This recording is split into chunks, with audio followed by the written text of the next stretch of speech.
नमस्कार दोस्तों, स्वागत है आप सभी का राइस स्मार्ट के institute platform rice smart Hindi पे। मैं हूं अखिलेश चौधरी। तो दोस्तों, आज के इस इकोनॉमिक्स के डोज में हम बात करेंगे जीडीपी, जीएनपी और एनएनपी के बारे में।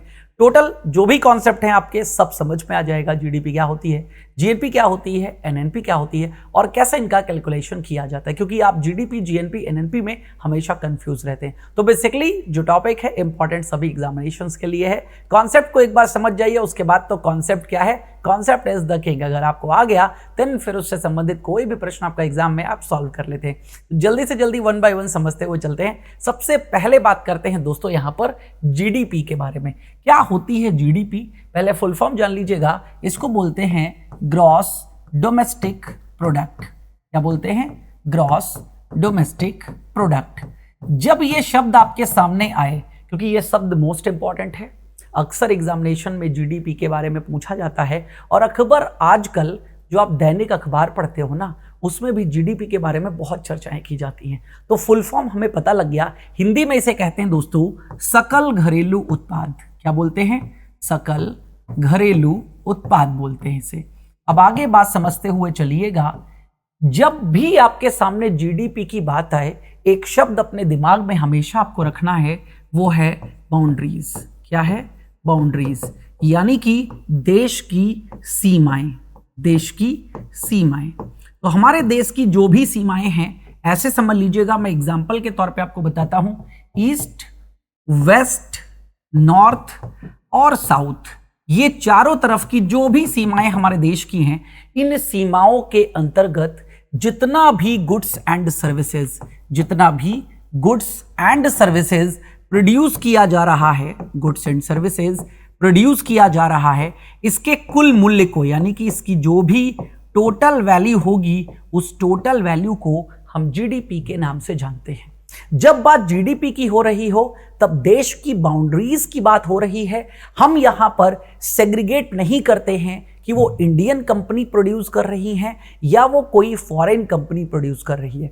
हमारे देश की धरती पर चाहे वो इंडियन कंपनी हो, चाहे वो फॉरेन कंपनी हो, चाहे वो इंडियंस हो या फॉरेनर्स हो, कोई भी जो कुछ भी अर्न कर रहा है, प्रोडक्शन कर रहा है, वो सब कुछ किस में शामिल होता है दोस्तों? जीडीपी में शामिल होता है। तो जब कभी भी जीडीपी की बात आए, हमेशा दिमाग में रखिएगा बात देश की बाउंड्रीज की हो रही। और दोस्तों अगेन, बाउंड्रीज कहीं पर तो कंफर्म्ड है, कहीं पर डिस्प्यूटेड है, लेकिन जो समुद्री एरिया है ना, क्योंकि भारत तीन तरफ तो किससे घिरा हुआ है? समुद्र से घिरा हुआ है। तो समुद्र में बेसिकली वैसे हम 12 नॉटिकल माइल की बात करते हैं। किसकी बात करते हैं? 12 नॉटिकल माइल्स की बात करते हैं। ये हमारी समुद्री सीमाएं होती हैं, क्योंकि यहां से भी फिशिंग होती है ना, जो कि प्राइमरी सेक्टर का हिस्सा है, तो वो भी तो ऐड किया जाता है जीडीपी में, तो वो भी यहां पर माना जाएगा, ध्यान रखिएगा। तो उम्मीद करता हूं जीडीपी आपको समझ में आ गई होगी। जीडीपी का मतलब देश की सीमाओं के अंतर्गत एक वित्तीय वर्ष में जितना भी वस्तुओं और सेवाओं का उत्पादन किया जाता है, उसके कुल मूल्य को जीडीपी कहा जाता है।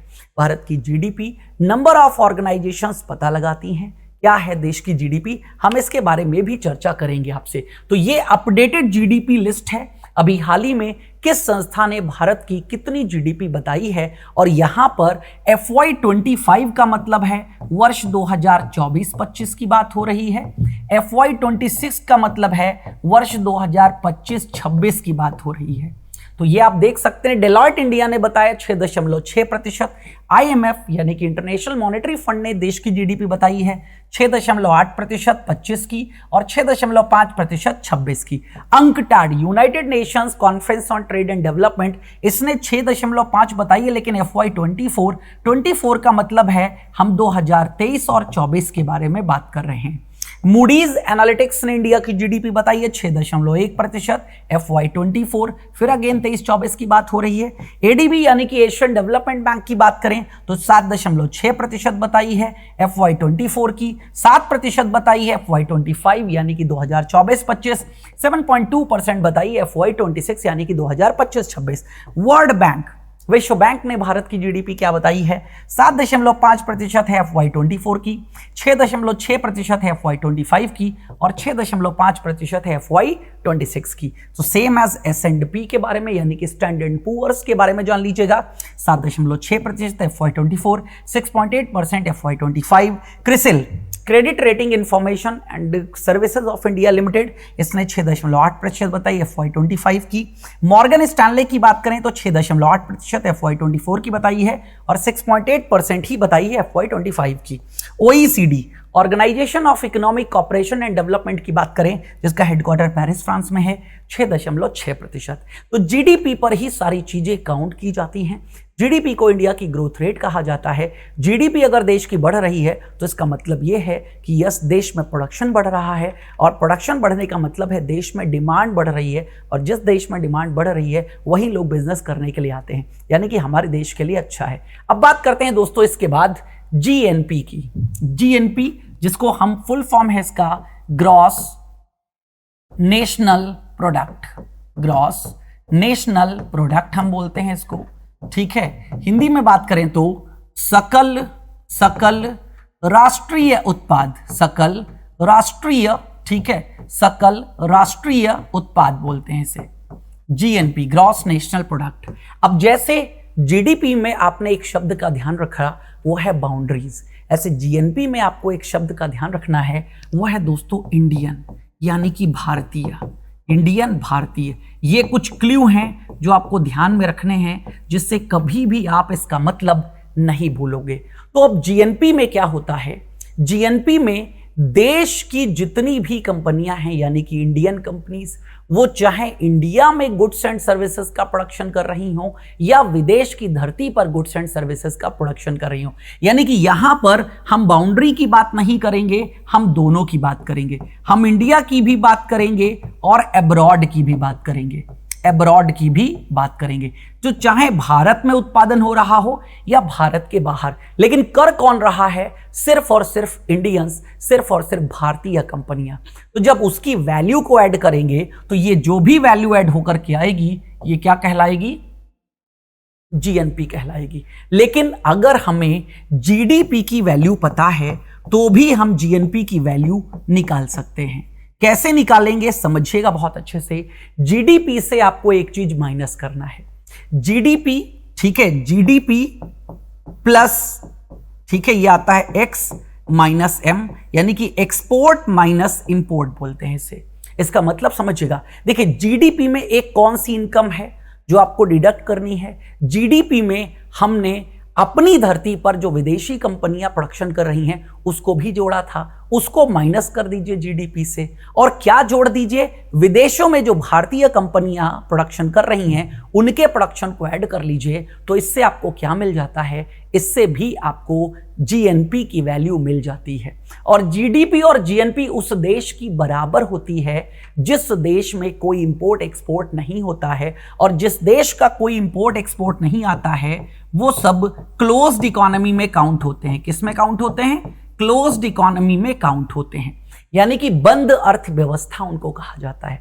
भारत ओपन इकोनॉमी है, ओपन यानी कि किसी भी देश के लिए ओपन है, कोई भी देश की कोई भी कंपनी भारत में बिजनेस करने के लिए आ सकती है, क्योंकि 1991 में हमने अपनी अर्थव्यवस्था को रिफॉर्म किया था, जिसे लिबरलाइजेशन, प्राइवेटाइजेशन और ग्लोबलाइजेशन, यानी कि उदारीकरण, निजीकरण और विश्वव्यापीकरण के नाम से जाना जाता है। तो पूरे विश्व में अब कोई भी 100% क्लोज्ड इकोनॉमी नहीं है, थोड़ा बहुत क्लोज हो सकती हैं, लेकिन 100% अब ये व्यवस्था किसी भी देश में नहीं है। हर देश दूसरे देश के साथ किसी ना किसी प्रकार का बिजनेस कर रहा है। तो जीडीपी का मतलब आपको क्लियर हो गया, जीएनपी का मतलब आपको क्लियर हो गया। अब जीएनपी के बाद बात आती है दोस्तों एनएनपी की। एनएनपी को कहते हैं नेट नेशनल प्रोडक्ट। क्या बोलते हैं इसको, इसको बोलते हैं दोस्तों नेट नेशनल प्रोडक्ट।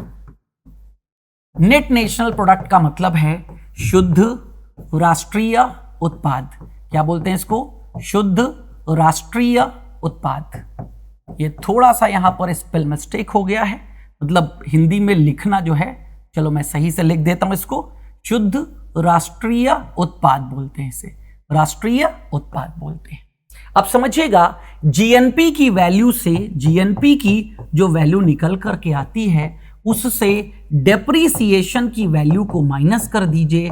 डेप्रीसिएशन का मतलब होता है हरास, हरास की वैल्यू को माइनस कर दीजिए। अब हरास क्या होता है समझिएगा दोस्तों, डेप्रीसिएशन, जिस भी मशीन को आप खरीद करके लाते हैं उस मशीन के समय के साथ में उसकी वैल्यू में गिरावट आती है, उसकी घिसावट। अगेन आप समझिएगा, जैसे मैं एक कार खरीद करके लाया, उस कार की वैल्यू 2 साल के बाद क्या वही रह जाएगी जिस वैल्यू पर मैं उस कार को खरीद के लाया था? नहीं। तो जो वैल्यू कम हुई उसके यूजेस के कारण, उसके इस्तेमाल के कारण उसमें गिरावट आई, घिसावट आई, उस वैल्यू को डेप्रिसिएशन बोलते हैं। तो जितनी भी वस्तुएं और सेवाओं का उत्पादन किया जाता है, जिन भी मशीनों से उनका उत्पादन किया जा रहा है, उससे क्या है, उनकी वैल्यू में गिरावट आ रही है। तो उसी गिरावट को डेप्रिसिएशन बोलते हैं, ह्रास बोलते हैं। उस वैल्यू को माइनस कर देते हैं तो हमें एनएनपी के बारे में पता चल जाता है। इससे हमें क्या पता चल जाएगा? एनएनपी पता चल जाएगा।